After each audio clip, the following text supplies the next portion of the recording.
All right, peace, y'all. Welcome, welcome, welcome, welcome to Beyond Breaking Barriers. I apologize, I'm late today. Oh my goodness, I am coming from a meeting, so I apologize that I'm late. I did not mean to be this late. I'm like almost 20 minutes late, 25 minutes late. So please forgive me. Please forgive me. I hope you all come in. Come on in, come on in, come on in. Welcome, welcome, welcome. Let me go over here to the chat because the chat is one of the most important parts of this show. I got to put on my glasses so I can read the chat. I want to say welcome, peace, sugar booger. Ooh, let me clean my glasses so I can see. Uh, Welcome everyone. I want to shout out to Carlene Jones, Houston James, Karina Karishina, and yeah, shouts out to all of y'all. Uh, I just want to say peace, and I appreciate all the love that y'all show me since I've been on this platform. I appreciate yeah, all of the conversations that I've had since being on Black Power Media. So, I'm going to say off rip, like, share, subscribe. Y'all know the drill. Go to the description and you'll be able to see all the ways in which you can connect with myself, Black Power Media. We're asking people to join the Patreon, so I hope you become a Patreon subscriber. And yeah, peace everyone, peace everyone. So I apologize that I'm late and I owe y'all an excuse. I hope y'all can hear me. If you could, I think you can hear me. If you can hear me, just drop maybe a thumbs up or say peace in the chat. If you can hear me, I'll keep talking just in case you can hear me. If you can't hear me, I'll repeat myself. But so I was tardy because I had a meeting. You can? Okay, perfect. Thank you, Sugar Burger. So I had a meeting. If y'all don't know, I think I told y'all before, I have 2 full-time jobs, 2 part-time jobs, and 2 businesses. Plus, I'm an artist and activist, and I volunteer, and I'm on the board of a lot of different organizations. So thanks to you, Yipper99. Peace to you. Thanks for joining. Marley Gordon, thank you. So one of the orgs that I work for, I'm their cultural trainer. So basically what that means is I help train, or I train their staff on their staff's values, right? So there's like 10 values for the organization, and then I train the staff. Peace, Leah Boggs. So I train the staff on the organization's values so that the staff is aware um of the organization's values and that they're able to embody them and all that. Um it's also kind of like DEI, so DEIB.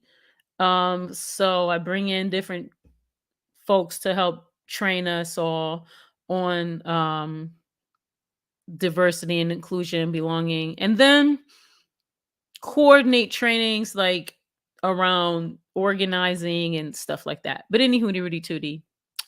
Do y'all know who Mo Mitchell is? Maurice Mitchell. Mo Mitchell from the Working Families Party. So he's in town. He's meeting with our executive director. I'm in Detroit. I know I always talk about Detroit. So y'all know that the UAW is on strike right now. So he came down to join with the folks that are on strike to like learn from them and hear from them and stand in solidarity with them. And we support unions, although I know the UAW is very mainstream, if you will, but we still support them in their strike, banging on power. And he's here to talk to them. Yeah, you've heard of him, right? And so because he's in town doing that, and because he's supporting our org, our executive director of Detroit Action had a little welcome dinner for him, just for staff to meet him and say what's up, and also to like allow, so we're in several coalitions, and so allow our coalition partners to also come to the office, have some dinner, and say what's up. So that's why I'm late, because I was chatting and I was running my mouth, telling him about a lot of the issues that are going on in Detroit related to environmental justice, related to electoral politics. I gave him a little history about my neighborhood and the ways in which um, the emergency management which they imposed upon our city has negatively impacted like my community specifically, but Detroit in general and Detroit politics. But anyway, I was just hipping them to the game of a lot of stuff. And then I realized, like, oh snap, I gotta go do my podcast. So he's getting ready to hop on a plane and go back to wherever he's going. So peace to Mo Mitchell. Thanks for making the time. Thanks for listening.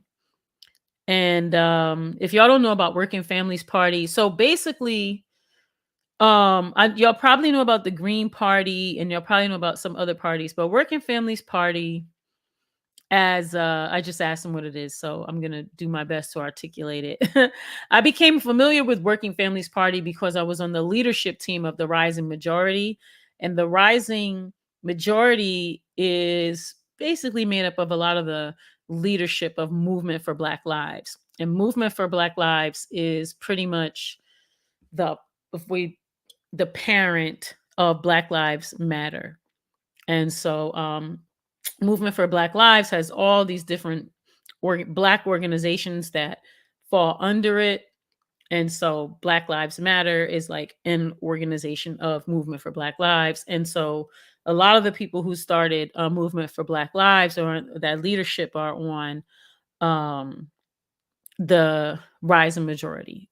So, but anyway, that's another alliance of alliances that works to build power um, in various sectors. So I first met him in 2018 there because Working Families Party and Mo was a part of Rising Majority and Movement for Black Lives, if I'm not mistaken.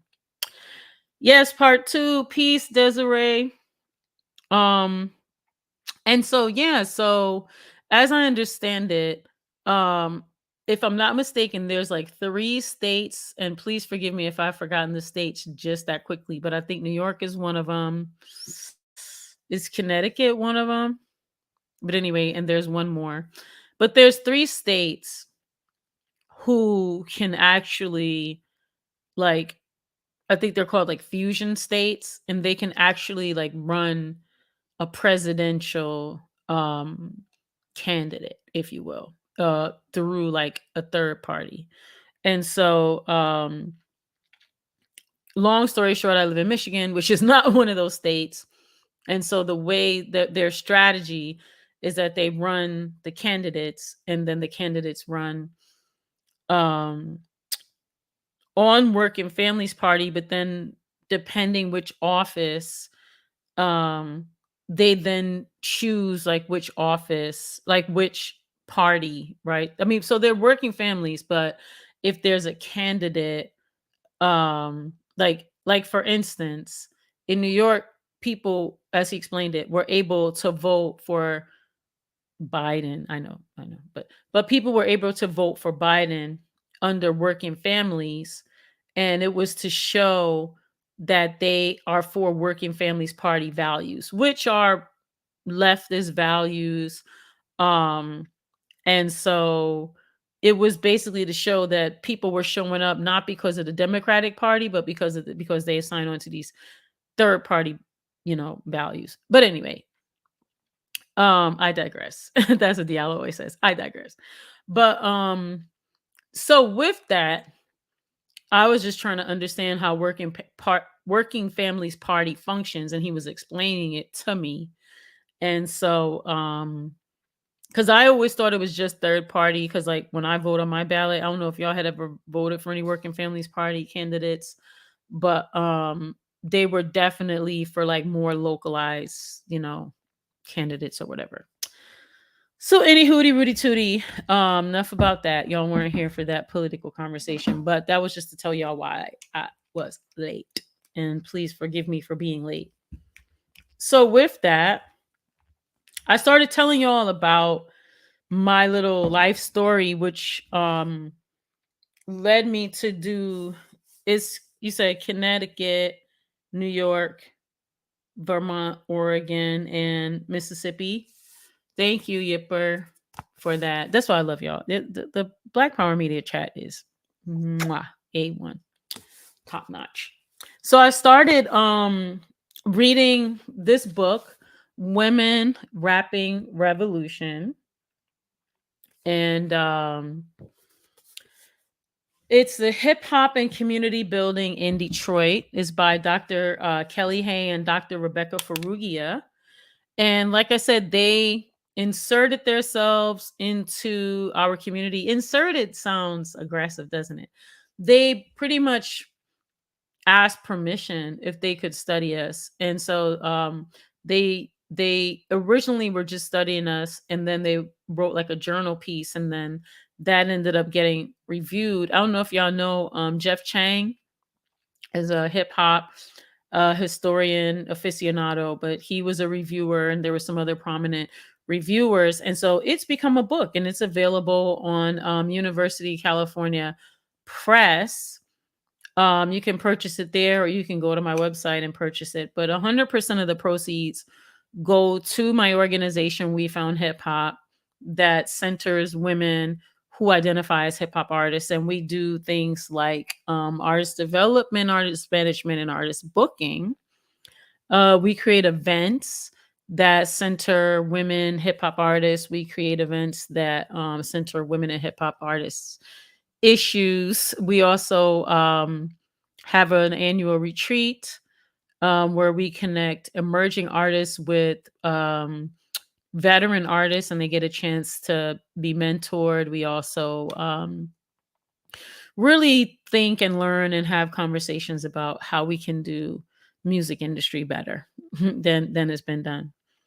So maybe I'll ask a question, because like what I was thinking is the last time I told the whole story about how I even came to be able to do like any of this work, and then at the end of like a 90-minute broadcast, I read um the foreword that I wrote to the book.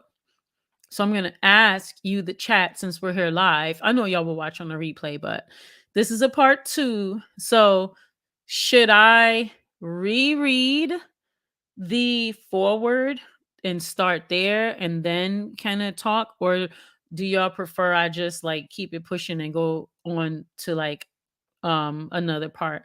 So I'll wait. Let me see what y'all say. I'm gonna get some responses and see what are y'all thinking.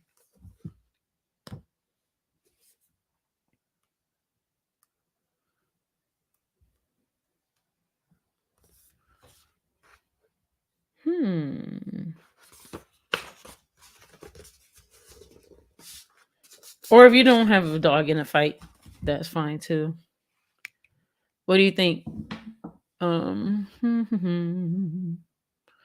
I'll wait like one more minute. If I don't hear anything in one more minute, I'll just start reading. It says rereading. Okay, let's go with you, Pamela. Thank you, Pamela. So yeah, so I'm gonna just start so I can jump into the book part. So just so we can jump into the book. If you want to know the backstory, then go to part 1. I won't go back over the backstory, but I will start here. And this is the foreword to the book. And again, if you want to purchase the book, go into my description that I read here. There's the link.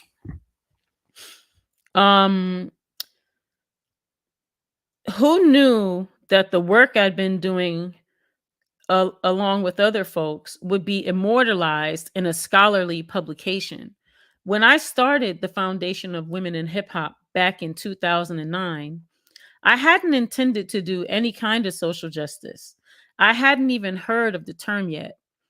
After we, the 5E Hip Hop Gallery, had been doing our no misogyny open mic for about 3 years, I met Dr. Kelly Hay and Dr. Rebecca Ferrugia when they asked if they could study our work. They were actually the first ones to point out to me that we were utilizing hip hop culture to create a positive social change. We were just living our culture, and honestly, I just wanted to be around other women who enjoyed hip hop and identified as hip hop artists. And I didn't want to hear the negative lyrics, and I wanted everyone to feel safe to enjoy themselves without being groped and grabbed on. They were college professors, so they would ask us all kinds of questions, and we would have lengthy conversations about all kinds of issues. After speaking with them, I'd contemplate, how do we bring community folks into the conversation around engaging in the struggle against the incinerator and the fight for clean air, water affordability, and water safety, public transit, and transit justice, food justice, food security, food sovereignty, climate change, and clean power? They introduced me to hip hop feminist scholars such as Aisha Durham and Dr. Ruth Nicole Brown. We had debates about Black feminism, hip hop feminism, and Black women. All of this reading and debating led me to lasting relationships across the country and to work with all kinds of women in hip hop, making the connection to Mother Earth and motherhood our role in protecting her, as well as real life solutions that had been created to do things very differently, using imagination as the driving force behind creative expression in our community organizing. Through our exchanges over the years, mostly in loving struggle around ideas and really digging into questions, and through their continued, unwavering, consistent support of our work, we were able to really uplift our resistance, asking the question, what roles does hip hop play in movement building? There are so many stories I could tell about the learning that took place from that very first encounter to the various conferences they invited us to participate in, to the many late night and lengthy sessions we've had over time. But honestly, I would need an entire book to explain how important their capturing and documenting our process has been to us. Our No Misogyny open mic lasted 5 years. It was hugely successful and attracted international press and attention. Since it ended, we are now a complete reconfiguration of members and participants and have become an organization that offers services to women in hip hop. Our mission and vision have expanded. In reflection, I appreciate the authenticity with which they approach the process of their research. From the very beginning, they were more than respectful. They literally took the time to learn from us and be led by us, Black women. All along the way, they were open to critique, criticism, opposition, redefining, and relabeling, as well as unlearning. They practiced deep listening and made changes accordingly when asked, and more often self checked without being asked to do so. For us, we were just folks in community who wanted to shift the paradigm, and we did. Many of the young folks who attended our open mic are young adults now and organizing their own events. And because the rules of engagement were natural to them, they now have the same guidelines at their events. That's pretty profound, and it's more than what we imagined as an outcome. I hope that after reading this book, folks will reach out to us and invite us to perform or speak or conduct a workshop. I hope that folks will listen to our mixtape series featuring women's voices. I hope folks will open themselves up to listening to women MCs and hire women music producers and women graffiti artists and B girls and dot dot dot dot. That's how I end it. Oh, thank you. So Leah, you like my glasses? Let me tell you about my glasses. So 2020, uh actually it was top of 2021. uh Me and my mom went, rest her soul, went to I took my mom shopping because I wanted to get her a couple things. And we went shopping, and my mom, if you knew my mom's very, I think the scientific term for my mom would be bougie. But my mom likes nice things. She's very, extravagant and this kind of thing. And so my mom was like, "You got to get glasses." And my ego was like, because I had turned, um at that time I was 49. So I was like, "Oh no, if I just eat carrots, I'm just gonna eat carrots and my eyes are gonna get stronger." And my mom was like, "Girl, go get you some glasses." And I was just like, "No, I'm gonna eat carrots. I'm gonna, do jumping jacks and do all these things." And so my mom was like, "Girl, get some glasses." And so, long story short, my mom picked out those glasses and another pair of glasses. That was around February or March or something like that, maybe like January, something like that. And then my mom passed away on May 1st in 2021. So I love those glasses because my mom picked those glasses out. So thank you for noticing those glasses, Leah. That for me, that's a sign that my mom is here with us. Probably saying like, "I told you so." So thank you for that. I appreciate that. Um what are my thoughts on the word eyewear? That's true. Eyewear is a true word. I come from the fashion industry. I know I told y'all my brief background. I'm not gonna go back through it, but long story short, I'm the first African American, so-called African American woman to shoot for like Vogue, French Vogue, British Elle, Harper's Bazaar, some things like that. This is back before I was doing eco justice and stuff like that. I don't believe in any of that stuff now. And back in my fashion industry days, when I was doing all that fashion industry stuff, yeah, eyewear is a term because um there's an entire industry built around accessories, and there's a whole separate sub industry around eyewear.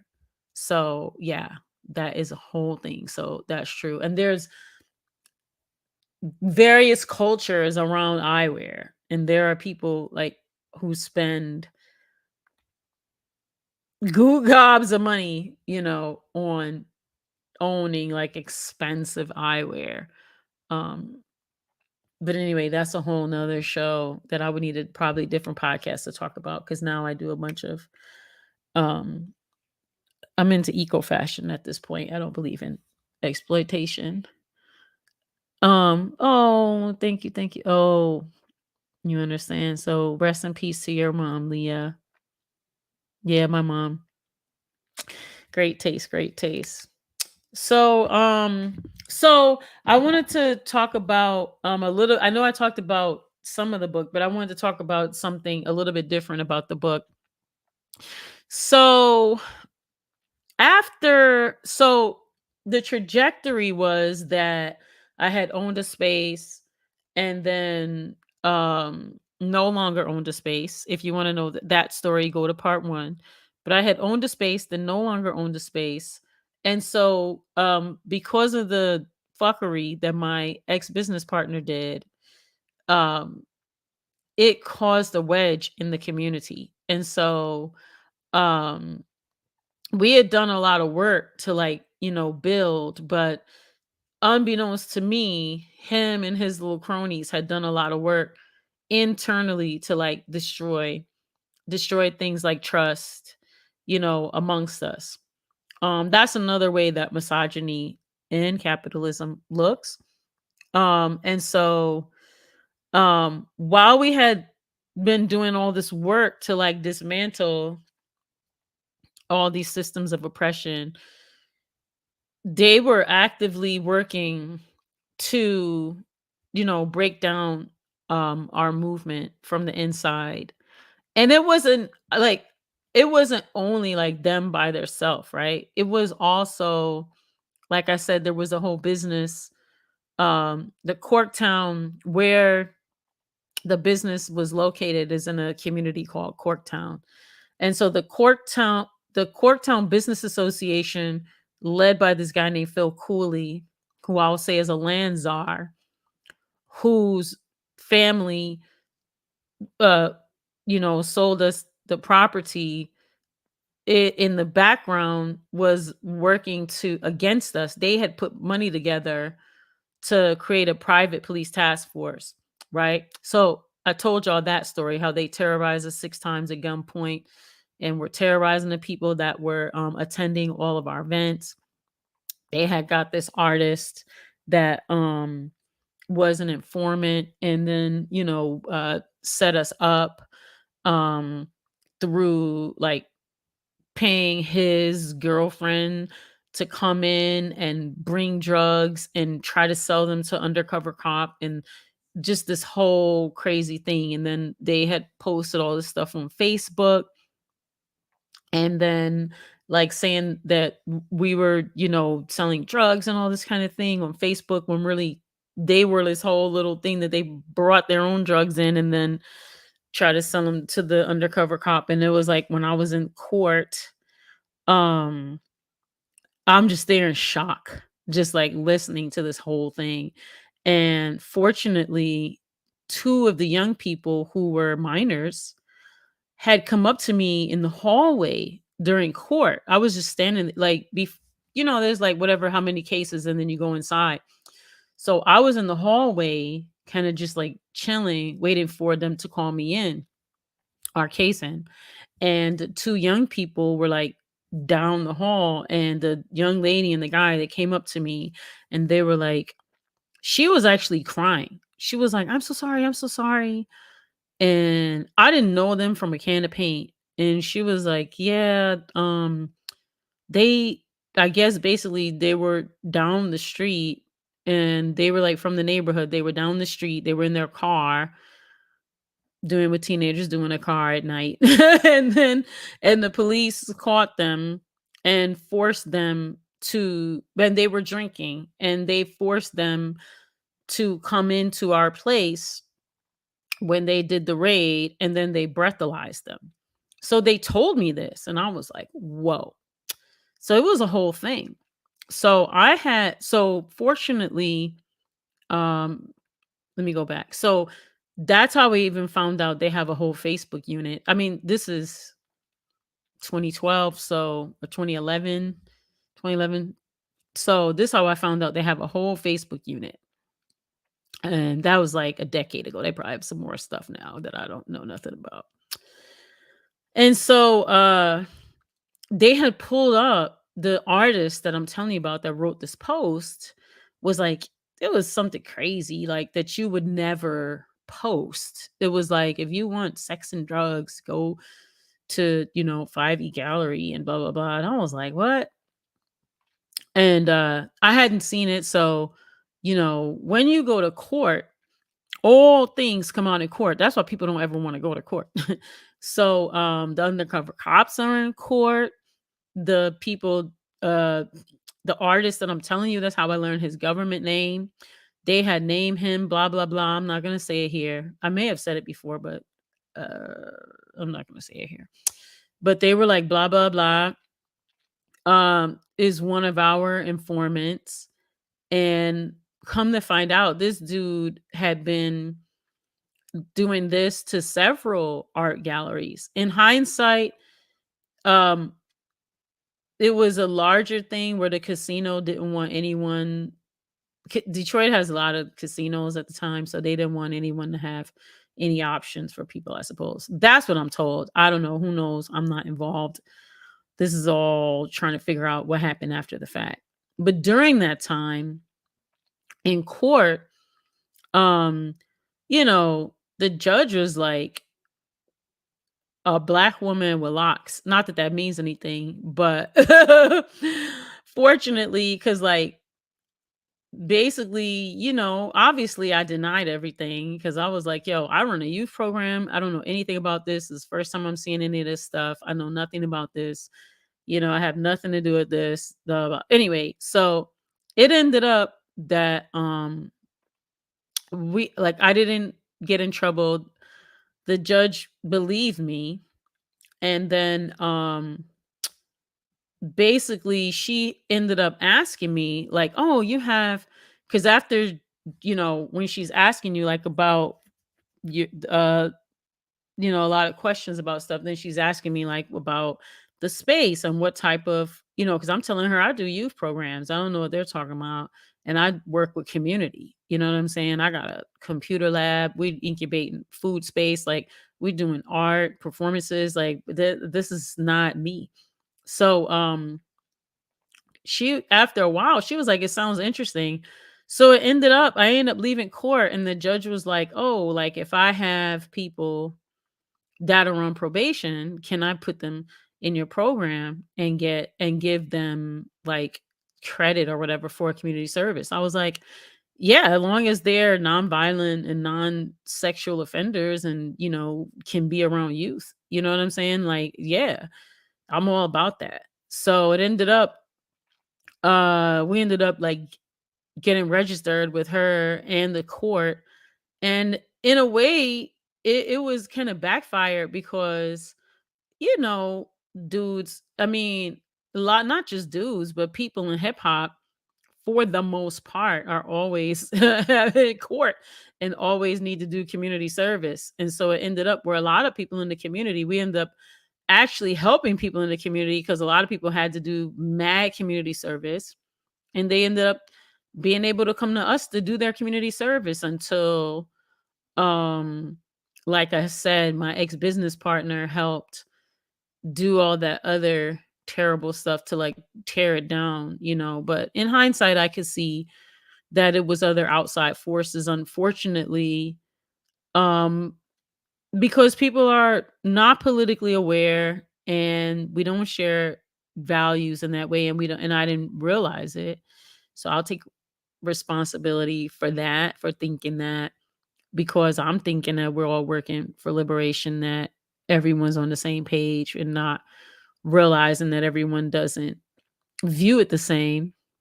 So it ended up, you know, turning into a terrible situation. But from that, um, losing the space and all that stuff, a lot of rumors flew. And so the community basically split up. You know what I'm saying? So um it ended up being where people weren't speaking to each other, people weren't friends anymore, or are no longer friends as well. Lack of trust, deep divisions, like it did a lot of destruction. I'll say that. There's a lot more than just destroying the space. It literally destroyed the community.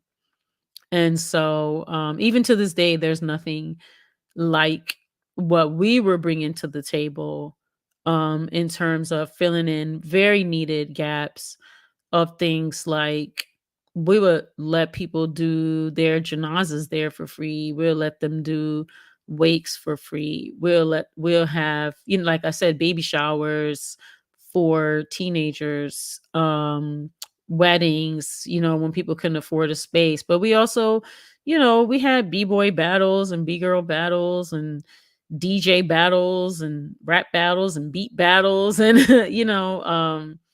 we let we had so-called legal wall space for graffiti artists, and ended up being kind of like a safe territory, because where we were located was a lot of so-called gangs. And our walls, so to speak, on the outside would be like where a lot of the folks would do like a piece, but then they would like use it to like teach the kids how to do art. And then we would let it stay up for like a month. So it ended up being just like a peace wall in a way, because like everybody kind of respected that, like, that was kind of neutral territory. And then yeah, we had like art classes, we would have lectures, book signings, film screenings, different performances. I mean, you name it. It was just a space, and we weren't really charging like that. We had a mentorship program, I mean, after school program, and then the way we would do it was like most of our parents would be like youth leaders. So like their kids would be in the program, would be other kids and then other parents, and then people will be learning how to do healthy food prep and like growing food, and then we'd be going to the farm, and then we'd be learning how to, I mean, you name it, we were doing it. Plus we were doing all types of, we were always like just learning. And it was just a really, really needed space that's still missing in our community. And it was completely funded, I say by us, but by myself, and donations that we took and things that we sold, and because we weren't getting grants at the time, we were just totally just figuring it out. And then after a while, learn how to get some grants, and then that's honestly where a lot of the tensions came from. Is people just, I'll say greed, you know what I'm saying? And lack of political education, and lack of political will, and a lack of understanding. But anyway, this book chronicles at least like the open mic and the parts where we were fighting against misogyny. You know what I'm saying? But those are just a couple of things that I wanted to add on to the story. So as we read further into the book, you can understand some things. I think also too, something that I named in there is that as I was actually growing in my own political understanding, because I'm gonna be honest with you, in this moment right here, right now, I would say if people call me a black feminist or a hip hop feminist, I'm gonna accept that and be like, yeah, that's true. Because I personally have developed a politic and a definition for what I would describe as a black feminist or a hip hop feminist or a womanist, right? But I want to say like a decade ago, I did not identify as a feminist, and that was because my definition of feminism was that it was rooted in whiteness and white supremacy. Um, and so as I have been more connected with, a part of coalitions, and learning from black and brown and Afro Indigenous feminists who are globally, like my comrades in Brazil and my comrades in Chile, and every like different places where I get to learn more about grassroots feminism. I would say I've had an opportunity to learn more, to struggle more, and to think more deeply about what that means to me. Whereas a decade ago, I had a very limited understanding of feminism. And so within that context, I rejected it. Whereas in this point, I have a broader, more expanded view of what feminism is. And so that definition, as I would define it, I will step into that. But I would definitely have conversations with people um about it before just being like labeled a feminist, if that makes sense. Let me see what else I wanted to say about what I was reading here. Um Oh, something else I wanted to touch on. So, like I said, oh wait, before I do that, let me go here to the chat before I get off topic. Hey Tisa, or no, that's Teresa. Um, let's see. Um, yeah, that's some pig stuff. That's some pig stuff. Yipper 99. Yeah, it's still missing. No, I'm not gonna name the names. I mean, so another thing I wanted to talk about that I mentioned in that forward. So like I said, the professors had come to me probably like a year before they even started studying us, and were like fascinated, blah blah blah. Now, to me, I'm just thinking like that when you're in resistance mode, at least for me, I wasn't really thinking about like what I was doing as like to be written about, if that makes sense. I was like, you want to study us? That doesn't make sense. So initially I rejected it because I was like, y'all are white. No, we don't want you in our no, thank you. Um, because of all the things, right? But yeah, they kept coming around showing their interest and loyalty and showing their uh willingness to dismantle, willingness to use their whiteness uh to support the movement. So I then, was like, okay, and that's why I eventually allowed them, not just me like I'm some queen, but in having conversation with the rest of my, comrades, like, okay, let's, allow them. And we gave them, like I said, parameters and definitions and understanding about what they were and weren't allowed to do, and so um something that I want to say is a bit annoying, but I strive to not be annoyed. I try to be in perfect understanding because I understand that people come from different places. But something that drives me insane, honestly, is there are comrades of mine who are in an academic space who make an assumption that because they're white, and it's a fair assumption, that they like came in like colonizers and just like took our story and are like making all this money at our expense and this whole kind of thing, when that's a 180-degree opposite of what happened.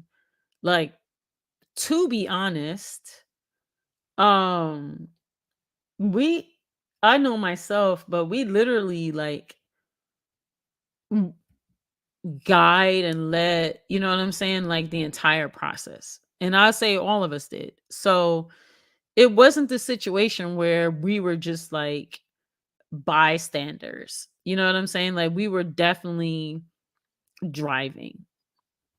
And I wanted to say that because I think that the way in which they wrote this book, I always tell them and Dan Charnas, these folks need to write a book on how white people go into work with black people, or how you go into black communities if you're genuinely interested in supporting and writing because you want to support. I think they did a good job. I'm gonna be honest with you. Um so there's that. Like I said, I'm gonna bring them on the platform one day and you'll hopefully get a chance to like hear from them or whatever. But I think that's an important point because um like I think having these conversations is important because for me personally, one of my interests is, I'm gonna call it like cultural capital, or how you use your culture, right? And I think it is important for us to tell our own stories and for us to be in charge of our narratives. Um yeah, I'll just put a period there. Yeah, thank you, Desiree. So yeah, so anyway, those are things that came to mind based on that forward. Uh Anything else that was in here that I didn't talk about before? Yeah, okay. So I'm gonna skip a little bit and I'm gonna go to, let me see. Uh what does this say? Let's do this. Well, y'all met Mahogany Jones, right? Well, if you saw whatever episode that was when Mahogany was here, um, the Mahogany wrote about some things that I didn't write about that are pretty important to the story. So this is Mahogany Jones's forward. All right. So her forward says, "I was an NYC transplant And for the years I had been in Detroit since 2004, I had yet to experience a hip hop open mic scene that came close to mirroring the magic of what I encountered in the late 90s, early 2000s in New York City. Most of the open mics that I attended were chock full of aggression and cats trying to put on. Not that the scene in New York didn't have its fair share of that, but there was a sense of community and connectivity, service and purpose that was the driving force behind why we religiously showed up every week that I hadn't quite been able to place in the hip hop scene in Detroit just yet. It was the spring of 2011 when I received a text flyer from a Detroit legend, then known as Invincible, inviting me to check out this Women in Hip Hop open mic night, The Foundation. She, at the time, Invincible is now they, uh, said it was very every Tuesday and knew I was kind of new to the D. They call Detroit the D. And thought it would be great for me. I had been waiting for something like what what they mentioned. It sounded perfect. I was hungry to connect with the community of artists and fellow MCs to build with. At the foundation, I stepped into what felt like an alternative world. The vibes were high and just right. I walked in to see a woman on the turntables, Lahedi, who was spinning nothing but classics. An all woman band was playing along as the DJ was spinning. B boys and B girls were on the dance floor. Writers were practicing graffiti in a corner, and a few children were there with their mothers catching the vibe. The environment was warm, sincere, electric, and connected. I was drawn, and what was just a once in a while, let me drop by, became a weekly practice, especially once I met the gallery owners, DJ Sakari, and our founder, fearless leader, and a woman I'm honored to call sister, Piper Carter. Coming weekly was more than just keeping my skills sharp.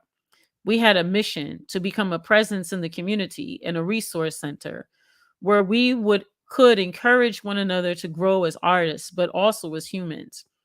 The heart of the foundation was about celebrating women in hip hop.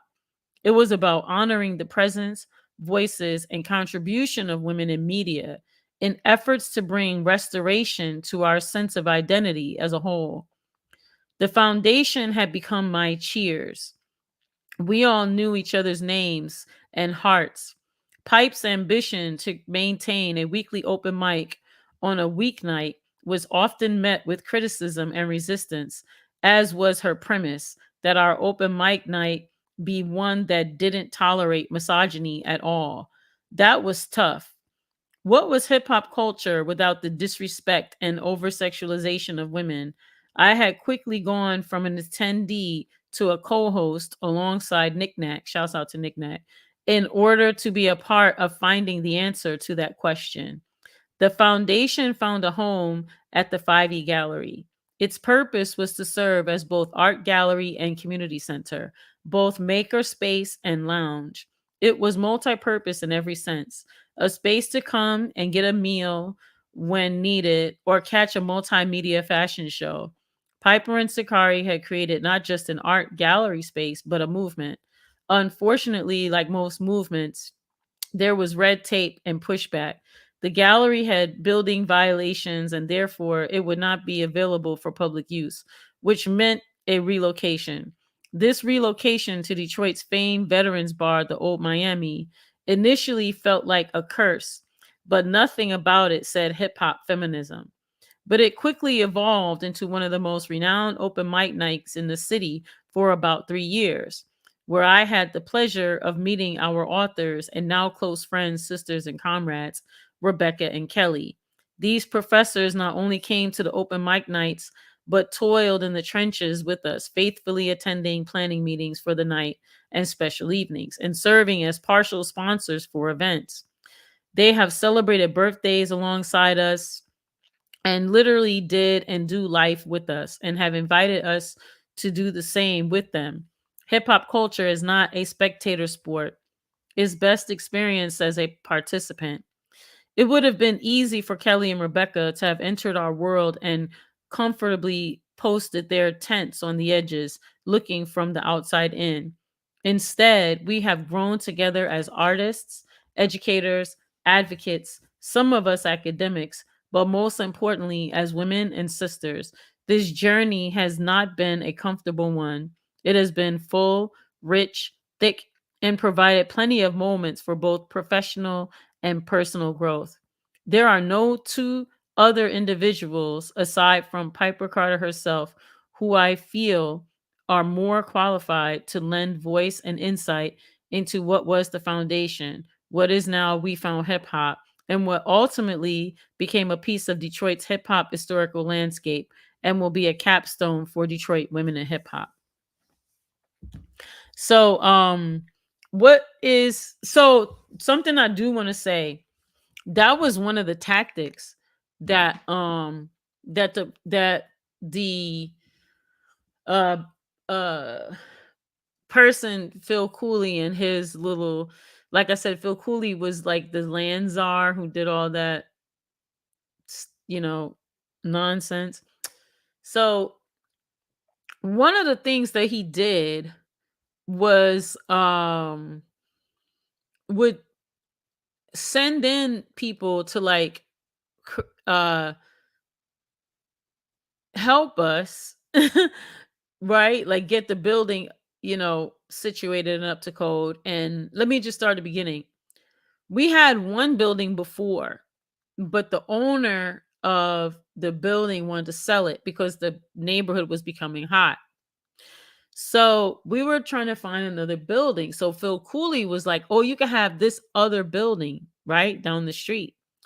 I was like, "I don't want that building because it's too much got to be done to the building. I don't have money to put into the building, all the whole things." And he was like, "Oh, we'll help you. Um, we want you to invest in, your community. We'll support you, blah, blah, blah, blah." And I bought that, right? So, and the reason I bought it is because at the time we were on cool terms and doing a lot of things and thought we were in community and it was a whole thing. But what happened as soon as he presented the building and that we needed to do the work, he disappeared. So I'm chasing this guy like, "Yo, you want us to get this building, you're supposed to help us get it. We didn't even want to get it, and now you're not helping us like you said you're going to help us." So anyway, we had to go through so much. We had to try to figure out how to, that's how I learned so much. I had to figure out how to get all the things done on the building that were promised to us, and but didn't know how to do it, which is the reason I didn't want to buy the building in the first place. So I had to try to figure all this stuff out in the moment that I have to get the stuff done. And so, you know, having to learn all these codes and this and that, right? So it ended up being like a big hustle. So I don't know if any of y'all have ever owned a commercial building, but long story short, what you have to do, you have to learn all these codes, number one. And then the way they do the hustle here is so like something I didn't know and didn't know was that there was a leak in the foundation of the building. And so it was from the street, Detroit Street, over there in Corktown is the oldest neighborhood. So the pipes over there are made of I think is it wood? Yeah. And so a lot of those pipes and things like that have to be replaced in the street. I'm talking about like the main infrastructure street. In addition to that, the the building itself, you know what I'm saying, had flooding and stuff like that that we had to mitigate. So we had to do all this stuff to like mitigate that. So that meant like getting the dehumidifier and then like fixing the crack in the foundation, and then we had to find out that we couldn't do what was needed to be done like on the street, and that only like a person that was certified with the city on their certain lists could like deal with that part. So we had to find that. That was like amazingly expensive. Also, too, there was a leak in the brick, in the ceiling. So we had to mitigate that. There was like crack in the front. So we had to mitigate that. So we were constantly like in construction for at least like 2 years. So, long story short, we had to try to get things fixed. But because he's super connected, like this is some Irish mafia, literally, then people were afraid to like do work with us, right? Because not only is it that, but a lot of the people that were licensed and certified, like he was having them do a lot of work, and it's a sort of tight knit community, and people were like, you know, not wanting to work with us, and so we would find people who had recently come home, and maybe they were licensed and certified, right? But they weren't like in that community. So we would have them do the work, and they would do it for us for a better price that fit us, and we were able to pay them at a rate. And because they were licensed and certified, it was, good work. But then what would happen, we'll get an inspection, and got the inspection hustle. So the inspector would come. So you have to get like a let's call it like a main building inspector, but you have to have your plumbing inspected. So that's a different inspector. You have to have your electrical inspected. That's a different inspector. And you have to have let's just call it like uh people to come like do an initial inspect. They would come do an inspection, right? And then they would give you the violation, then you get the violation fix, then they, you got to have them come back, do the inspection again, but then they telling you all these other stuff they got to get fixed. So we going through that for like months, you know what I'm saying? And they're like, well, why didn't you put down when you did the first inspection like the list of stuff, why you come in anyway? So every time they come, that's a fee. Every time you get a thing fixed, you got to pay for that, and then you have to register to get the next inspection. So you see how it adds up?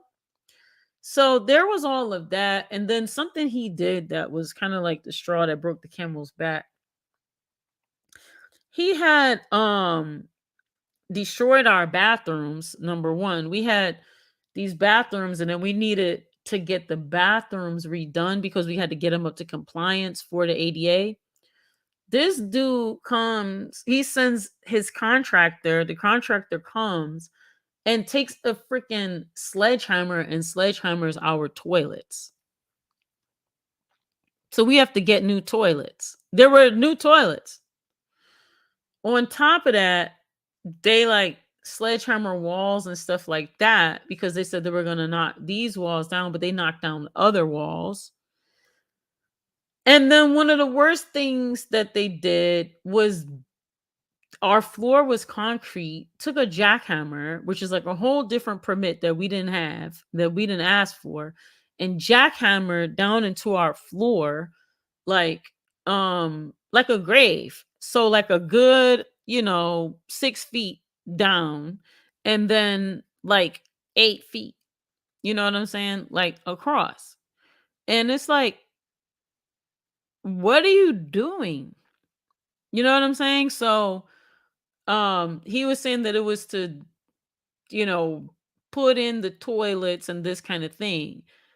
I learned later that, you have to have a whole nother set of permits to get jackhammer. But anyway, I'm saying that to say that he did a lot of work that we didn't ask for, and that we could have gotten a lot of trouble for because we weren't permitted to do it.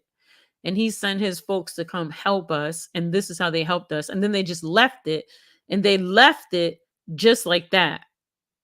And then we're supposed to get an inspection so that we can open um to do an event. Like literally we're supposed to get the inspection in like 2 days, which means we have to not only get this work done but get the hole sealed up and do all the things, right? So um I end up like calling around trying to get support because now I've spent all this money trying to get this work done. This dude done left me like this. I mean, it was a mess. I want to say shouts out to Jessica Caremore, who's my friend. She'll be on here one day. She's friends with Questlove. So she calls Quest and he gives us, I don't even remember the amount. I think it was like five or $10,000 or something like that. So shouts out to them to help us. So he sent us that money to like fix the whole situation. So thank you. So we got it fixed. We were able to open and do the whole thing. And then to be honest, there was a young lady who was uh the part, part of supporting the work that we did, um that was dating a guy that like was in construction and helped us figure out how to navigate the system and end up helping us get to the right inspector and telling people to like cut it out. And that's how we learned that it's a whole hustle with inspections and all this kind of thing. And then once we got through that, then we were cool. But then we had the other problems because we realized that there were bigger fish to fry that really wanted us closed for other political reasons. You know what I'm saying? So just wanted to kind of share that type of stuff. So that is the reason when she says that we were at the old Miami, while we were under construction, we had to go to the old Miami. You know what I'm saying? Um and we had to go to old Miami because we wanted to continue our open mic, um and we need a place to do it. And if you know the old Miami, it's a veteran bar that looks like a veteran bar. And so like when she's saying it's so not a feminist place, but we turn it to a feminist place, um, it's kind of funny if you see it. But it ended up being cool. They have a nice patio outside. So people will go out there and they could, do their ciphers and all the stuff they wanted to do. And then the stage and music and everything was inside. And then yeah, it was cool. And then another thing that she mentioned that I missed about the gallery was that because we centered women and because initially we were doing it a little earlier, we kind of and because women, I mean, everyone takes care of their kids, but because many times women's roles are the main caregiver, a lot of women would be like, yo, I need a babysitter. So we would try to have it early enough so that they could bring their kids so that we could, so we created this environment to where families could come together. So like parents could come, bring their kid, and everyone could like be having a good time all together.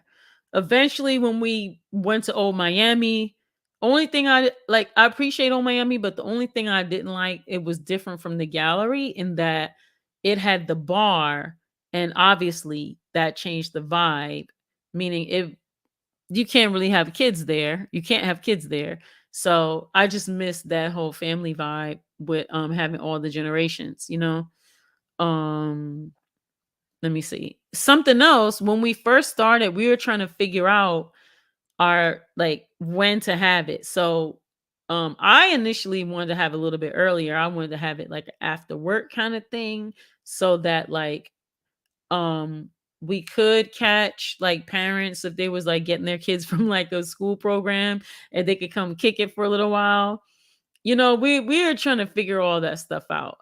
And like I said, initially we kind of had like multi-generation and like all ages. Um, but some of the MCs were like, yeah, no, we don't want to have um some of the MCs were like, yeah, no, we don't want to have the that time period because um they wanted it to be later so that it could have more of like that open mic type of, you know what I'm saying, type of vibe. So I know I'm just like talking in between, but I just wanted to give y'all some of the stuff that may or may not like actually be like in the book. I think some of this stuff, I think one thing uh maybe this will be the last part. Oh, next week I'm gonna have a interview. I don't know if y'all saw, but next week I'm supposed to have Star. I don't know if y'all know Star, dope MC. So we'll see. Y'all notice when I have people on here, I be trying to get them to freestyle. Let's see if Star freestyle. Um. So I want to say I'm gonna. I wonder is this too much to read? I'll just read this little part of the introduction. So this is Kelly and Rebecca writing their introduction, right? So I've already explained. So from this point on, um it's kind of mixed with them writing the book. Like, so it's some of us, it's their observation, and then uh I think this part might be their observation, but the whole book is gonna be a combination of like stories and different voices from the different women that have been a part of the movement, and then some analysis and observation and anecdotes and a lot of that. So this introduction part is says intersections of Detroit women and hip hop. May 14th, 2013, Tangent Gallery. We pull up to the Tangent Gallery on Detroit's east side. Decades of automotive manufacturing decline have transformed this once thriving business district into a desolate space. Empty, pothole laden parking lots and a few dilapidated bars keep the gallery company on East Milwaukee Avenue. Keep the gallery company on East Milwaukee Avenue. It's hot, sunny, and humid enough to draw sweat out of a rock. We are here to celebrate the 4-year anniversary of the foundation, a nonprofit hip hop collective that provides women and their allies a safe and accepting space to perform. This party is a big event that's been in the making for months and is sure to draw a loyal crowd. We arrive early to help set up. Once inside, the building's bare bones warehouse like exterior gives way to an atmosphere bustling with activity. A long bar lies to the left of the entrance. The room just past it is where the night's performances will take place. It is huge and unencumbered, with the exception of a stage and speaker stacks waiting to be filled with the night's patrons and performers. We spot foundation organizer Piper Carter in the next room over, making sure that vendors have everything they need. Sellers of everything from African glass pyramids to hair products and face creams, jewelry, t shirts, and Afrocentric clothing are present. Months of meeting and labor have gone into organizing this night, reaching out to sponsors, agreeing on performers, and designing publicity. Always on the go, Piper greets us with hugs and directions. We are responsible for taking care of the performing artists. This is code for take yourselves to the liquor store and get them what they want. As the night wears on, we are sent to fetch Jameson, Hennessy, mixers, and ice. Detroiters drinks of choice. There is a lot riding on this night, which is stressing us out. In the absence of sponsors, foundation members, Piper in particular, invested personal financial capital to secure the event. Of course, we want everyone to recoup their money, but more importantly, we feel like the foundation's reputation for hosting dope events is on the line. It took years to cultivate a space where women in hip hop could do their thing and build an audience. This anniversary party is intended to signal the foundation's success and growth. As much as we are stressed, relief calms our bodies as people flow in. From 8 to 9, they get drinks and mingle while the DJs build up the crowd's energy. The lineup is rich and includes internationally renowned Detroit poet Jessica Caremore as the host. At around 9:30, Invincible takes the stage with their Outer Spaces project collaborators Las Crudas and Climbing Poetry. Collectively, Outer Spaces self identify as a brigade of shape shifting, gender bending artists and activists. Queer identified, these artists aimed at taking audiences to the outer limits of their experience.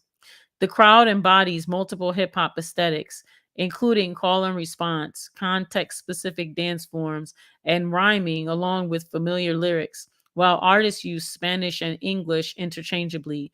The audience flocks to the floor. Anytime a Detroit artist's song or sound is referenced, the crowd hollers. Likewise, when Outer Spaces make statements about queering hip hop, the audience responds with hoots, grooves, and snaps. Other times, the crowd pushes back on the host and MC. When Jessica Caremore feels ignored as she performs, she throws pages of her poetry at the audience.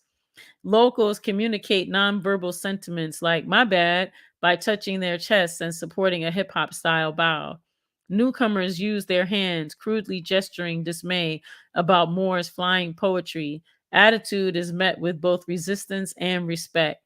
Similar audience behavior has been documented in ethnographic theorizing about rap battles in LA's hip hop underground. H. Sammy Alim, Juyi Young Lee, and Lauren Mason Karras document how MCs not only rhyme skillfully, but also monitor audiences and survey them strategically. MCs surveil audiences to smash support for other artists.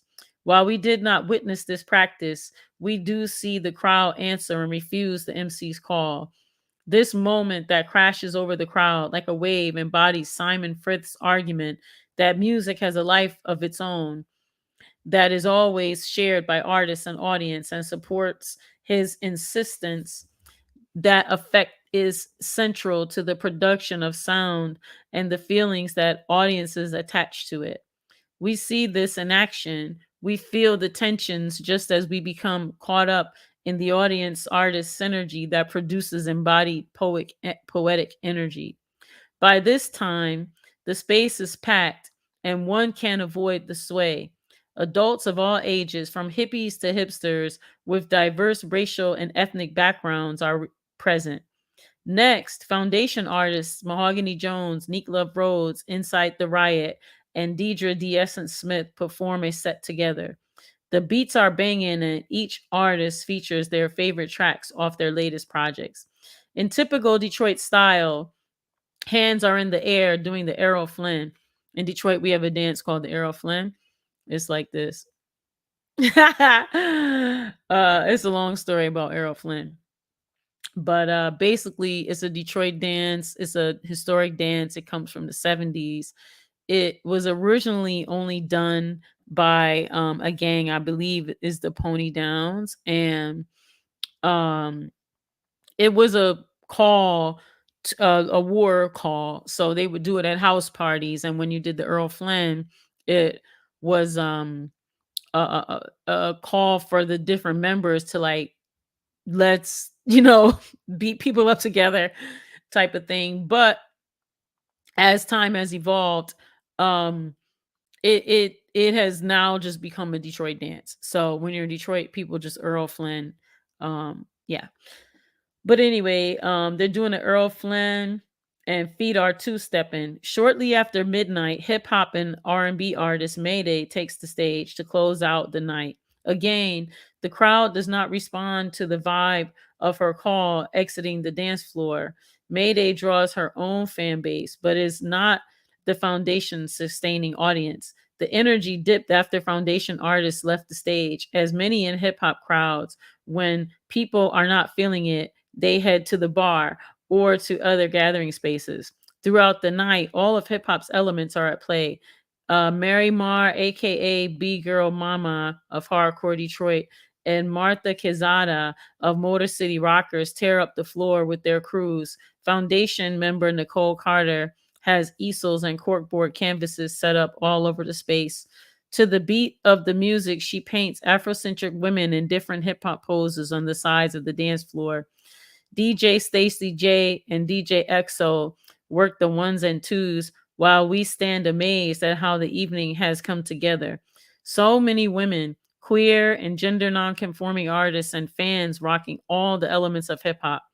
The fifth element, knowledge of self and community, is emphasized not only in the music, but in the community building messages that come through Jessica Caremore's hype artist stories and Piper's words throughout the night. This evening marks a peak point in the foundation's life, both artistically and organizationally. Hundreds of people, 20 vendors, and one local television station attend the anniversary party. The event will be felt and remembered as one of the best that the community produced. So they just kind of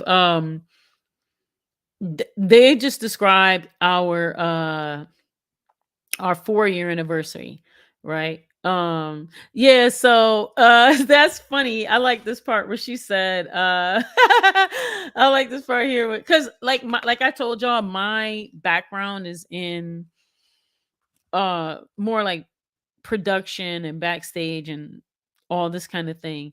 And so someone tell ear doctor, yeah. And so I told you I used to work for Shane Park, aka the Aretha. And so my job there was like artist, my title was assistant stage manager, but I basically assisted the stage manager. And that is a misnomer because he's basically head of production, and that means that I was assistant in production. And so we were a team of 3. Shouts out to Nina Payne of Foundation Management, and one of my good friends, Nina, who was also doing this with me, was managing Kem. I don't know if y'all know the artist Kem, Kem, R&B artist. And so a lot of the stuff we did was like, really working to elevate our ecosystem, which is a lot of the work we're still doing now, is how do we elevate our ecosystem so that we're actually, yeah, creating something for ourselves. But I just found that funny when she said I told them go take care of the artists. And that is like a code word for, yeah, get them what they need so they can perform. um so and then I do want to shouts out to all the women that got named in the book. As you can see through this book, we're going to be learning about more of these women, their stories and all this kind of thing. So that's super cool. I thought it was a very much a highlight having Las Crudas. If do y'all know them from Cuba? They're Cuban hip hop artists, Las Crudas. They're dope, and they were rapping. They did our 4-year anniversary. Like I want to maybe I can get them to come on here. Um but they were super dope.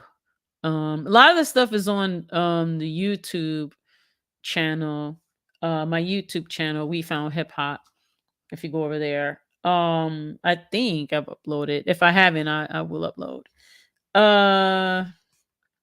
What else? There's so much cool stuff in here. But like I said, we had B girls, all types of stuff. All right. So then like in this intro they go into talking about this book, you know uh well, also too, I do want to shout out Anita Tihu, who is from Chile. She also came and performed at my event. Shouts out to Boss. Y'all remember Boss? Boss performed at one of my events. Shouts out to Mama Soul. Gotta get Mama Soul on here. I'm trying to get Boss on here. Y'all send Boss a lot of love because she's having some health challenges. So trying to get her on here. Martha Diaz said that she'll come, but she wants a few more people to come. But Martha Diaz has always been a huge supporter. Man, so many people. So many people that I had the honor of having perform, for at my events. Um so then they go on to talk about the book. So it says this book is about the Foundation, a non-profit arts and culture organization that sought to change the gendered practices at work in Detroit's hip hop underground from 2009 to 2016. So the foundation is what we what I what we named it before we found hip hop. So the night was called the Foundation.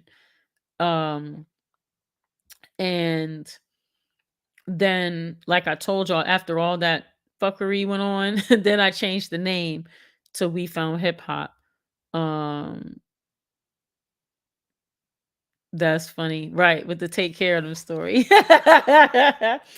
So before the foundation's emergence, women struggled to get on stage, to be taken seriously, and to be appreciated by industry forces, local promoters, and audiences.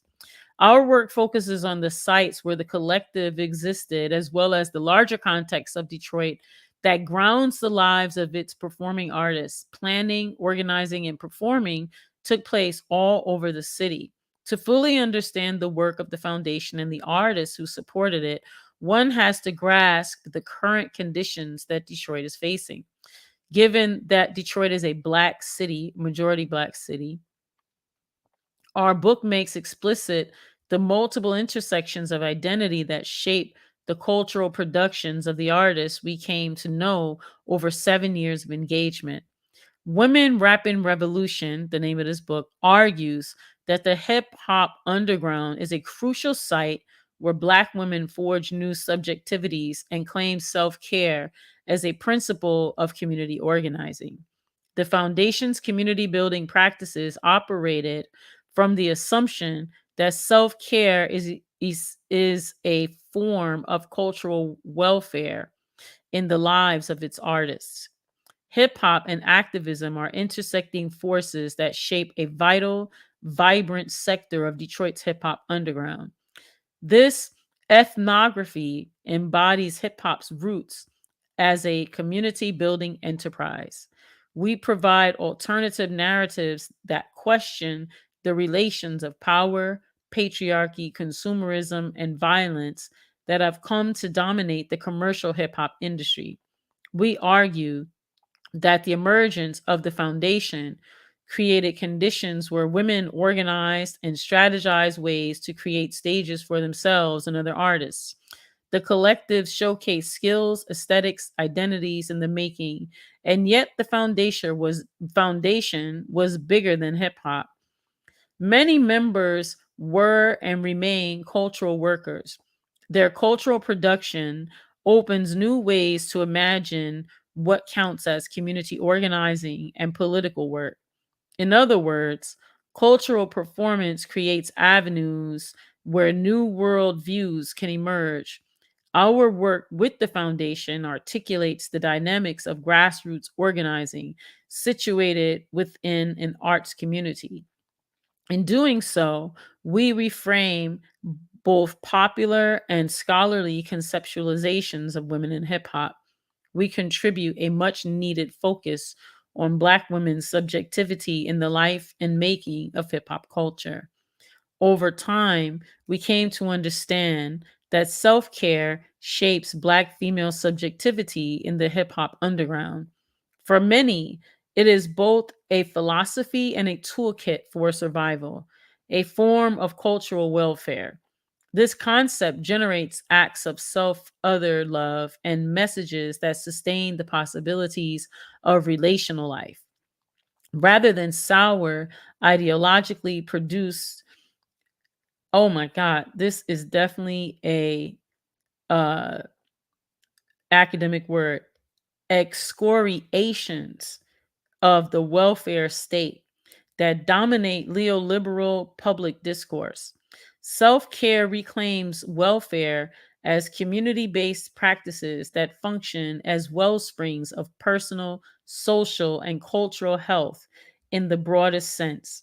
In many ways, our book shows readers a vivid detail what self care looks like and how the practices that sustain it ultimately reach the community and larger social forces. Given that so much of the work that women in hip hop community do is tied to care of youth, elders, and bringing the neighbor back into the hood, we ask, how does self care become a politics of survival? In contemporary neoliberal Detroit, the politics of survival creates the conditions for resistance. In this context, self care is far from, they are academics, solipsistic. It is a politics based on waging love and getting on my Detroit everything. So, wage love is what my comrade, rest in peace, Charity Maymuna Hicks used to say. She was the policy director at my political home, my original political home, East Michigan, my former an original political home, East Michigan Environmental Action Council. She was the policy director. She was the whistleblower on the Flint and Detroit water crisis. She was murdered en route from, she had just landed in New York City from Detroit and was at Penn Station and was taking the crosstown bus to go. She had a meeting at the United Nations, and she was murdered on her way to her meeting at United Nations to have the Detroit and Flint water crisis declared a human rights violation. She was a water warrior. She, fought for justice, food justice, various justices. She was an initiated priestess in various traditions, and was my mentor, was one of my mentors in environmental justice. And we used to ask her, uh, you know, what should we do? Like, when people would ask her, what needs to be done in this time? And she would always say, we have to wage love. We have to wage love. And so wage love has become a cry and has become a chant and has become a call in Detroit. When we talk about our environmental justice movement, we say we wage love. Um, and on my Detroit everything, MC Essence has a song called On My Detroit Everything. Pretty popular song here in Detroit. If she performs, she's gonna sing that song at some point. So a lot of people that know the Essence know that song. Although we focus predominantly on MCs, we also interviewed and illustrate how poets, DJs, organizers, B-girls, and others contribute to the aesthetic and political dimensions of Detroit's hip hop underground. This diverse community of cultural revolutionaries is messy. The foundation centered on women, but not all members are women identified. Some embrace the language of feminism, while others prefer a gender justice orientation that creates space for gender nonconforming participants. Others support women but do not see their work as necessarily for or about women. However, all of the individuals that we have come to know see gender as one among many issues that needs more thought in hip hop communities. The foundation used art and activism to construct, articulate, and disseminate ideologies about identity, community, difference, nation, and environment. They forged new social formations that assumed cooperative, collaborative economics with a new social imagery for what social relations can mean in public life. In all of its endeavors, members lived along an ethic that renowned local activist Grace Lee Boggs, rest in peace, endorsed: the idea that the world is made in a very extended and complex sense, of course, through the actions of ordinary people, also meant that it could be unmade and remade. In other words, everyday people have the power and responsibility to change existing problems, but it takes courage and imagination to foster hope and a willingness to unthink and reimagine old structures that continue to reproduce themselves. So I think that's it's really interesting that they write that, because many of our comrades here in Detroit, I was involved in, I don't know if y'all know about Allied Media or Allied Media Projects or Allied Media Conference. I was deeply intertwined with them while doing a lot of this work here. Um, I created a day called Dilla Youth Day. That is a makerspace day that's for youth, around the legacy of Jay Dilla. And because his birthday is in February, which is so called African American History Month, it also um, was an opportunity to give young people uh, i- uh, other people in history that they could look to that were a little more current, and people they could, study that are from where they're from, as it relates to, modern society, hip hop, technology, and all the, and so they can uh also see themselves. I know people have challenges with that, but I do happen to believe, I was raised in African centered school, and I have experienced and have seen the power of knowing uh where you come from and knowing history as being powerful. And I'm of the belief that that is a part of building self, is having like learning in that way. So although I do agree that we shouldn't like stop there, I think that it's important to continue, you know what I'm saying, the learning, not to elevate people to gods or any of this kind of thing, but so that people do have a reference, a framework of and some examples. I do think that, although I will always argue that representation is not enough, I also will never argue that representation is not important. I always think representation is important because it helps those who do not have the politic to at least have the vision.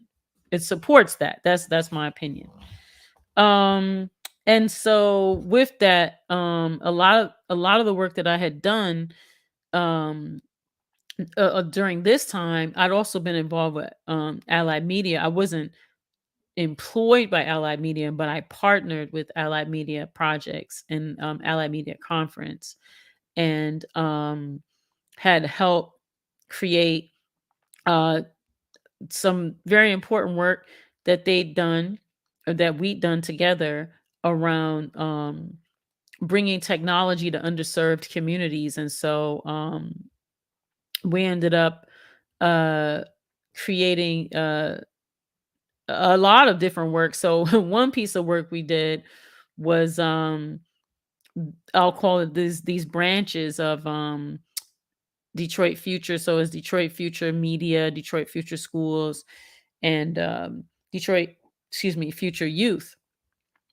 where Detroit Future Media was like a entrepreneurship program where people identified with this particular medium, let's say maybe graphic design or web design, um, or video production, and or music production, and then they would learn that skill or develop that skill, because they probably already had it, but so develop that skill, learn that piece of technology, but then also get um the training in entrepreneurship. But it wasn't from a capitalist perspective, it was from an anti-capitalist perspective, where they could explore possibilities like co-ops, but then also look at having a mission centered business, and the business purpose being to serve the community. But anyway, so there was that. And Detroit Future Youth, which was like youth that were in community, so not in schools, but like organizations that have youth programs that are not in schools. And it was like further radicalizing youth, like more to the left, to participate in the movement, and then and helping them build community in that way. And then Detroit Future Schools, which was us going into schools and for working with teachers in the schools and helping the teachers be able to use the technology, but to also help radicalize the teachers and the students. Um, so there was that. So helped them do a lot of that type of work. And they had been trained under Grace Lee Boggs. And so um a lot of the work that we did, collectively, kind of comes out of that. Like, again, I also come from the Black Power movement, Black arts movement. Not me, my parents and my family. Like I said, my uncle, rest in peace, Aaron Ibn Pori Pitts was, uh, one of the co-founders of League of Revolutionary Black Workers with General Baker, rest in peace, and was also, you know, one of founding members of Republic of New Africa. You know what I'm saying? So um that's a different, you know what I'm saying, strain. Those actually are different strains. And then Grace Lee Boggs, and Jimmy Boggs, rest in peace, were more like, you know, connected to unions, but then, kind of on an intellectual tip, and had people at their house and discussions and this type of thing. And so they created Detroit Summer, and that was their youth program. And so a lot of people in Allied Media came out of Detroit Summer. This is all relevant because while all this stuff is going on, like all this work is going on, I'm not sure um if folks know about all this, but there's a lot of like really, strong movement work that was going on like all at the same time. And yeah, it was connected to Grace Lee Boggs, which is a person of inspiration here in Detroit for a lot of our movement folks. And so having, work with the young people, they could see like those connections. And so mentioning it in that is, you know is worth mentioning. And Yipper99 says, a question for another time: is AI artist a thing? Yeah, there's plenty of AI artists. I don't know if that's what you're asking. uh there are lots of AI artists. Yeah, there's lots of AI artists. um I'm wondering, oh, it's 10 o'clock. I think I'm gonna end here. But I remember where I'm ending. So I do want to say, so next week I'm gonna have an interview. And the interview is gonna be with Star, Stahhr. I don't know if you know Star. I put up the like placeholder if y'all can go in there and like it. But yeah, so there will be an interview next week with Star, and then I'm still scheduling the rest of the interviews. But the book, I'm gonna keep coming back to the book. Let me know if y'all like, if y'all like that or not. I hope so.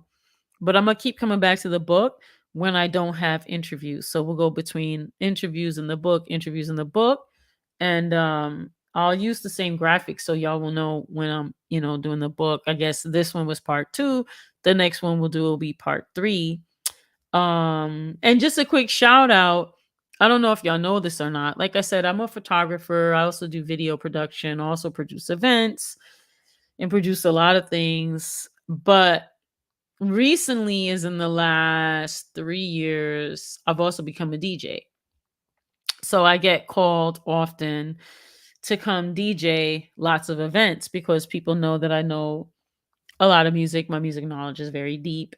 And so I get asked to do lots of women's events, um, and uh, women centered events. And so October, I have 4 DJ gigs. My DJ name is DJ Peace Pipe. But I have 4 DJ gigs for some racial equity conferences and some other conferences coming up, where I'll be like mixing, like playing music with, because everybody has this like 50th year of hip hop uh theme, then that's what I'll be doing. Kind of blending hip hop history and women's history within hip hop, and playing a lot of music. And it's interesting, they want me to do videos and music. I'm like, so I have to practice all this week because I have to DJ, like starting next all this month. I have 4 DJ gigs. I'm surprised. They're pretty big too, pretty big conferences. So my ass is gonna be in here practicing. I'm gonna be practicing all week. So wish me luck. I do stay busy. I don't even mean to be this busy. Um and I don't know, is anybody going to the Black Urban Growers Conference? I'm gonna be in Philly at the Black Urban Growers Conference. Uh-oh, it's in October. Look up Boggs, Black Urban Growers Conference. I'm gonna be in Philly. Now the Lauryn Hill concert is that Monday. I really need to be at work to my job because I'm the cultural trainer. I really need to be training people on this justice. Um and I'm supposed to be there training people on Mondays from 2 to 4. But this Lauryn Hill concert is not coming to Detroit, but it's going to be in Philly on the 23rd. And I'm trying to decide, am I going to get these tickets or get a ticket and go to this Lauren and stay an extra day and go to this Lauryn Hill concert? I'm trying to think, am I going to do that? I'm going to think about it. I'm going to sleep on it. Part of me is like, I feel like I really need to go, but then another part of me is like, yo, don't be mad at me. I'm like, is she gonna show up? That's shady. I don't even mean to be shady. Like, I'm being honest. Like, is she gonna show? I need to get a nap. Cause if she's 2 or 3 hours late, I don't want to be sleepy.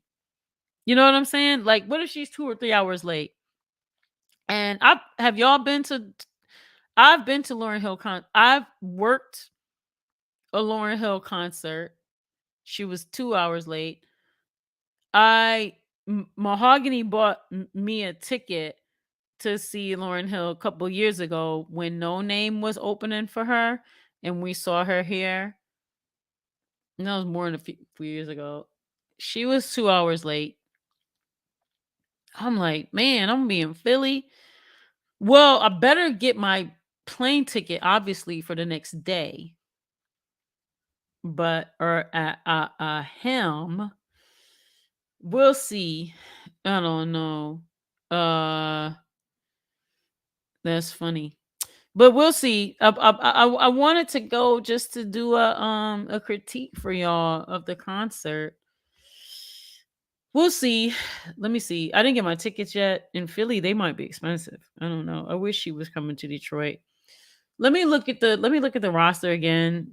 Let me see if I'm getting I'm gonna get the ticket. But anyway, I wanted to get it so we could talk about that, because if y'all attended, I wanted to get y'all's input too. See what y'all think about the concert.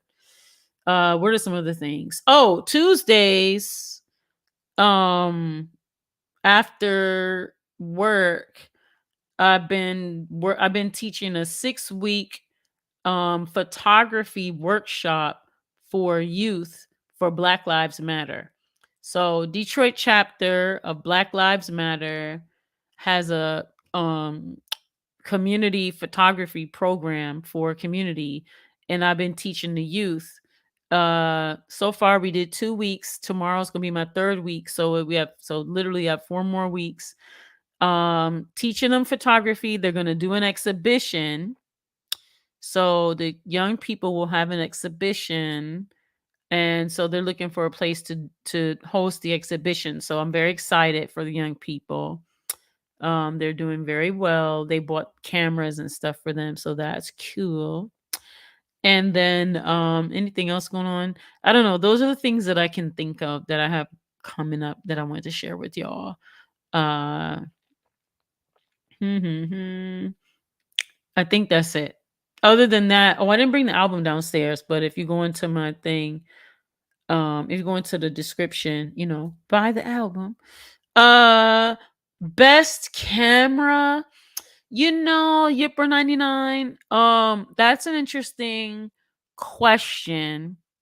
And the most honest answer I can say, while there is a such thing as, high tech technology that has made photography much easier and much more high quality for novices or even non-technical people, um the thing is, it's the understanding of your uh your tool.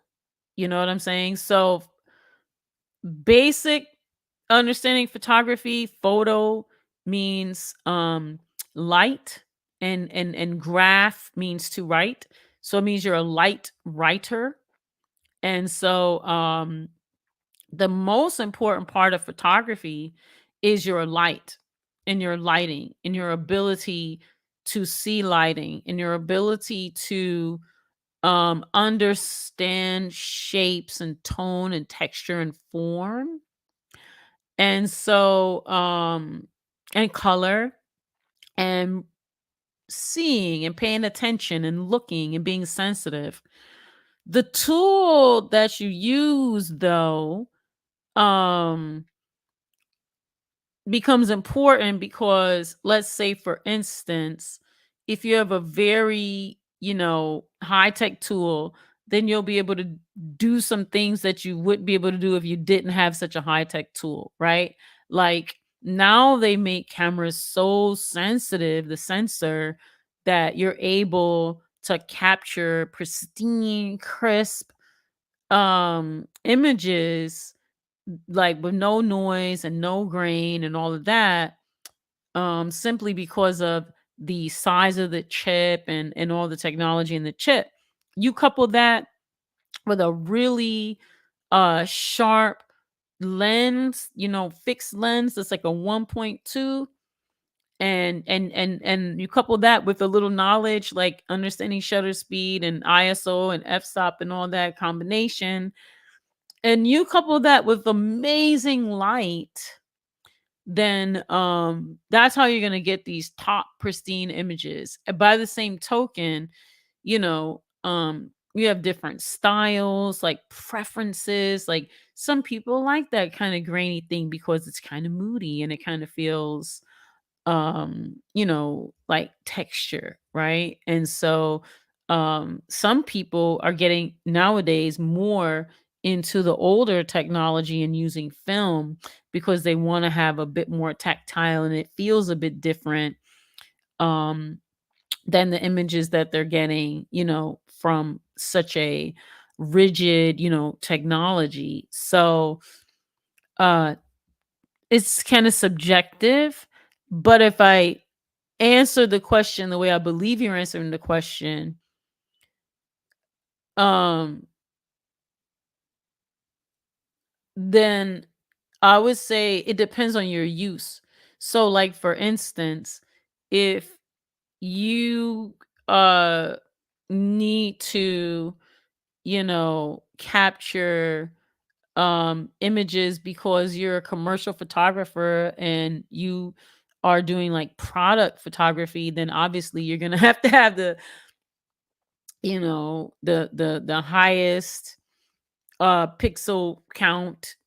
You know what I'm saying? Like, you're gonna have to have these tools because there's a certain industry um expectation. You know what I'm saying? But if you're talking from like a person that wants to get a camera because you want to own a camera, you want to be creative, you want to try some things, and there's no expectation on the other side for a certain quality outcome that's dependent upon you getting a paycheck or like you living, then I would say any camera can be good. I happen to use Canon because that I'm a even though I'm anti-capitalist, I'm kind of a loyalist when it comes to like my products. And so I've been on Canon my first camera was Canon, right? Like, I don't know, 30 years ago.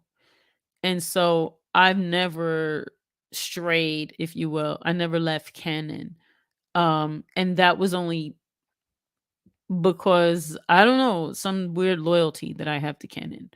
Uh, but I have used all type. I've used Pentax. I've used Nikon. I've used Mamiya. I've used Hasselblad for years. I've used um Calumet. I've used a Leica. Um, Leica is a dynamic camera. Now you want to spend some money and you want to get amazing quality and you want to have something that's kind of cute and tucked away and people don't know what it is because they don't know what Leica is, and a top-notch quality, great lenses, lots of versatility. Um, Leica is an amazing camera. Like, I love Leica. It's expensive if you got the coin, you know. But yeah, I mean, and to be honest, they make cameras so great in your phone. Let me tell y'all a secret. It's an open secret. I- For the past since 2016, I've been getting photo gigs and I've been using my phone. I bought some anamorphic lenses and I bought some lens attachments and I downloaded uh some various different software. And I do have a very nice Canon camera that I've spent a lot of money for, and I have lens and all the interchangeable lenses, high quality. I've got lots of lighting, blah blah blah blah. But but in all reality, they've been building up these phones, and my iPhone has like three lenses in it, essentially. And then I also purchased some lenses from Moment, and I downloaded, some various software, and some gigs, like, there are some gigs that I get and I'm thinking like, I don't want to carry all this equipment and I'm by myself and I got to watch my back, and I don't want people knowing that. I don't want to look conspicuous like, "Oh, look at her. She's by herself and has all this expensive heavy photo equipment." You know what I'm saying? So if I just want to act like I just got my phone and I don't want people to know what I'm holding, I use my phone, and I've been getting professional gigs shooting off my phone. I actually have won an award. I made a documentary about this women in hip hop work using my phone, and I won the Freep um documentary award for my film that I made. Um yeah, and not only that, I won a couple awards for this film and made it my iPhone. So if you have a vision and you utilize your skills and your vision, then um you can utilize and you master your tools and you learn your tools and learn how to master your tools and you learn how to manipulate your tools. You can create using anything. Um and that goes into my anti-capitalist values, although I do often, which means like multiple times per day, look at various photography specs on different equipment. But it's just because I'm a techie geek and I am into stuff like that. And I worked as a photo assistant for years before becoming a photographer, and I'm just into tech and specs in that kind of way, and it interests me.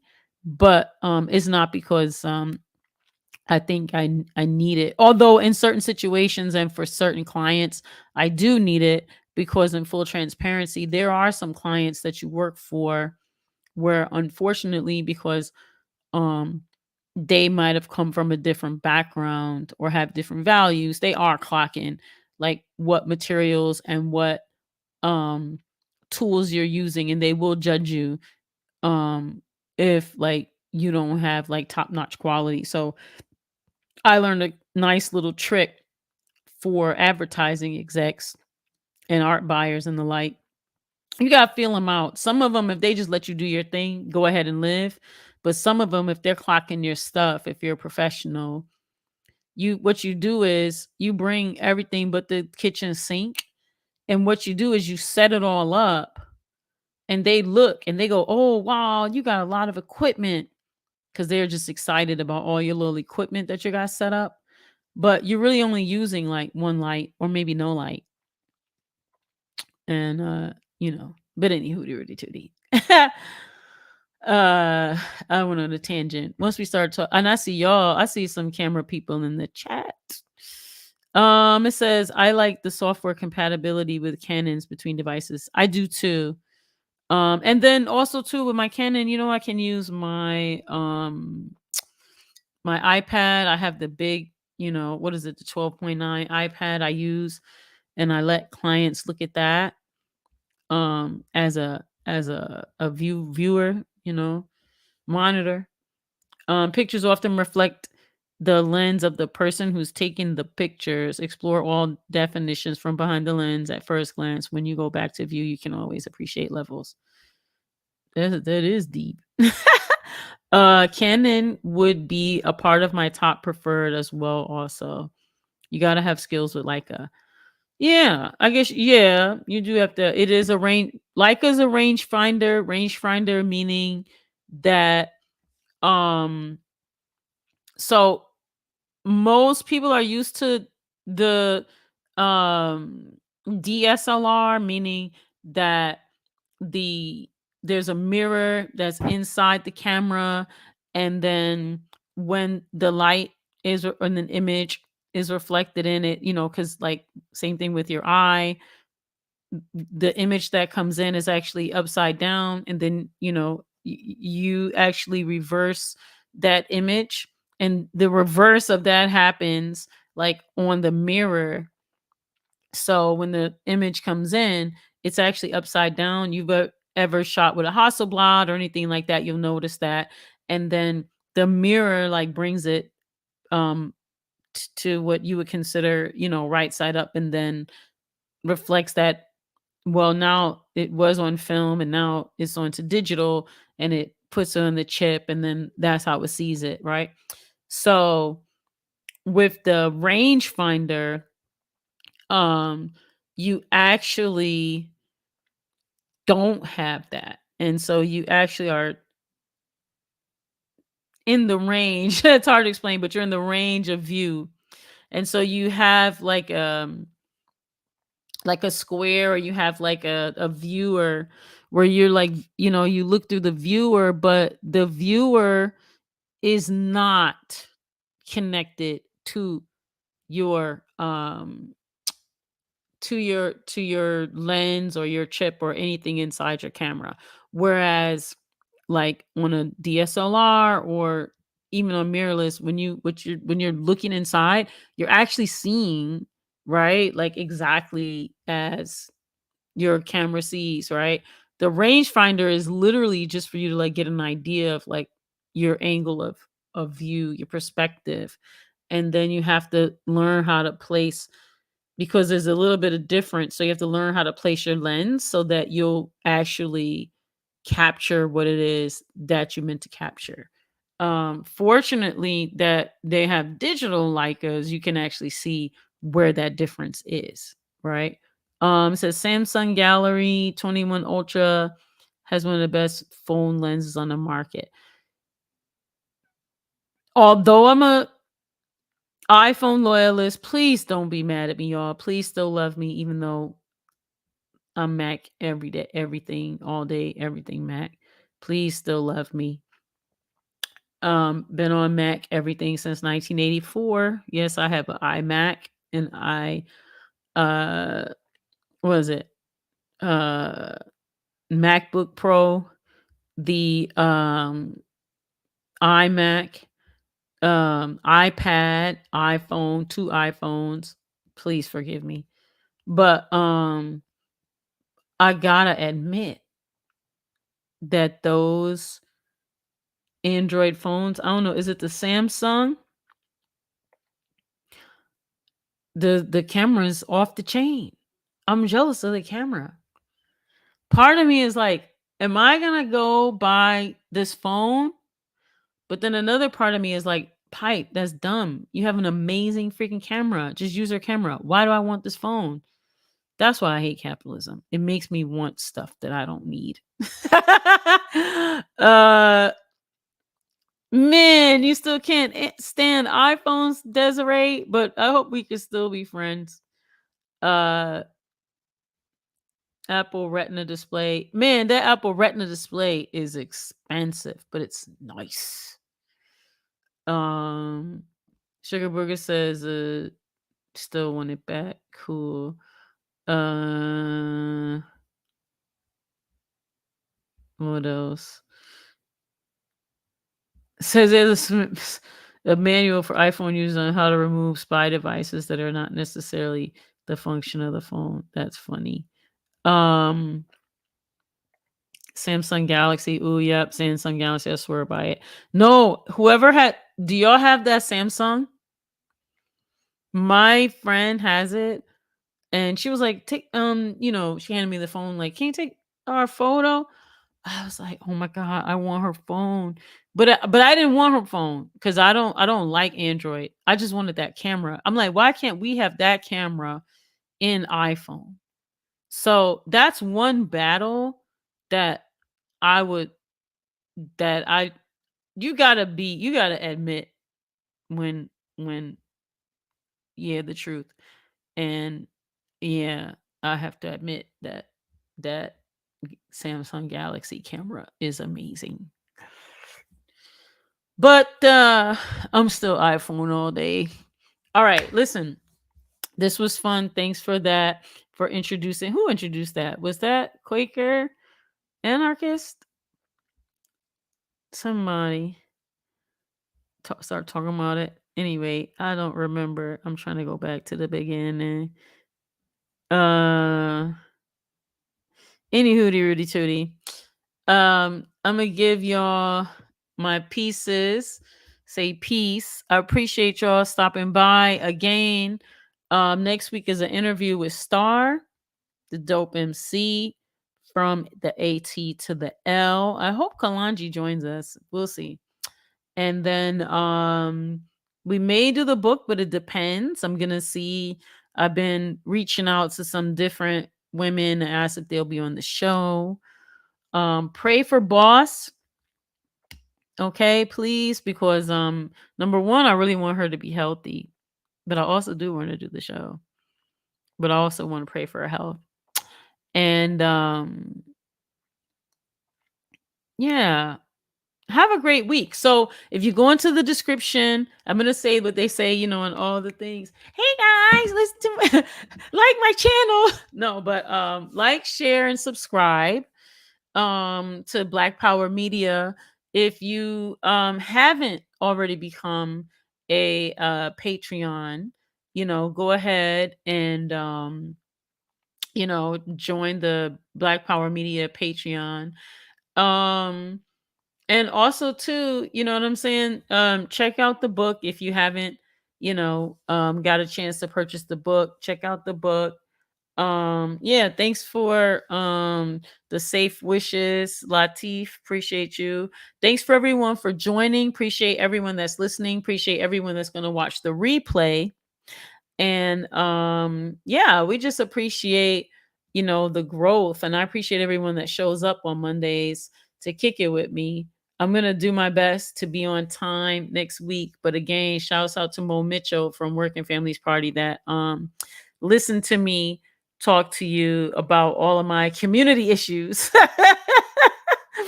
Y'all know I love talking about my community issues. But I do love my community and I appreciate all of y'all. So I guess tomorrow's Tuesday. So inshallah, we'll see y'all on the Remix Morning Show in the chat. And yeah, peace. Have a great week.